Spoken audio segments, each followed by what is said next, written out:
Hi, Allie. Nice to meet you. Hi, how's it going? Great. How are you? Great. Congratulations on Landman. I thought it was great, and I loved your performance. Thank you. I really appreciate that. Thank you. Yeah, I was curious, had you watched a lot of Taylor Sheridan's work before joining Landman? Every single thing.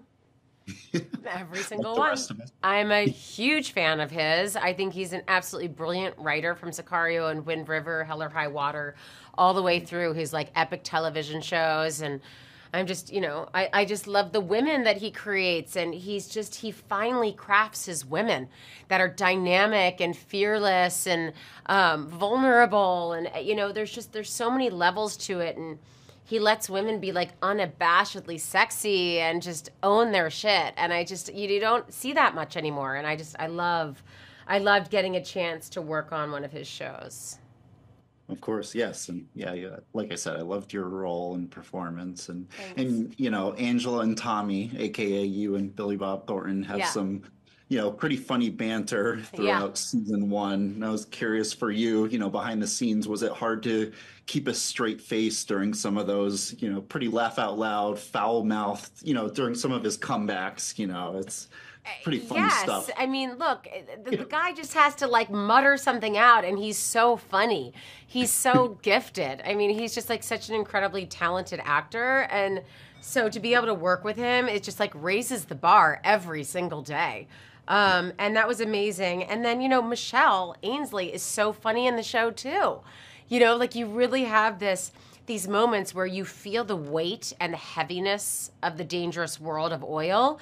And then you have these like moments at the country club and you have the moments with the billionaires and the tycoons and it's like all these different tones that come together to give this show something special. And as soon as like things are too heavy, Taylor knows exactly when to like shift you. He's just such a master storyteller. Yeah, he's wonderful.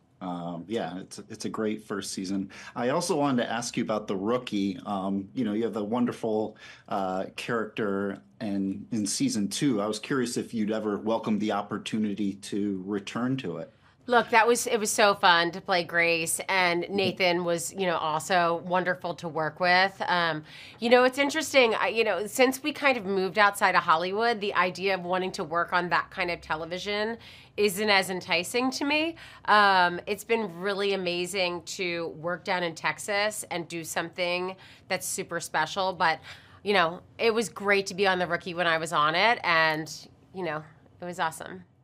Of course, yeah, no, I totally get it. I just was curious. Yeah. Yeah, you're wonderful on that, and Landman, of course. Thank I you. also wanted to ask, I can't believe it's been 25 years since Varsity Blues was Wow. released, and I remember watching that movie as a kid. And James Vanderbeek's from my hometown. His mom taught me in Sunday school, and Wow. yeah. And that was Amazing. such a great movie. I was curious if you've kept in touch with any of the cast or with James. I know he had that recent health announcement. I know. No, I mean, I wish him only the best. I haven't seen him in a very long time. Amy Smart is still one of my best friends. We were actually roommates in Milan before we got Varsity Blues, Oh, which was amazing. I met her in Italy, and then I moved to Los Angeles, and she was my only friend there. And then I got Varsity Blues, and then she got it also, which was just amazing. And so she's just one of the all-time greats and was so lucky. I mean, look, that was such a special movie and it was such a special group of people that worked on it. And it's just, it's wild to think it's been 25 years and obviously it will always be, so sad about Paul and yeah, it's part of life, I guess, but of it course, doesn't of make it course, easier. of course. Well, yes, and looking ahead, I can't wait for everyone else to see Landman. So Thank you. congratulations again. It was very Thank nice you. to meet you. Thank you. Take care.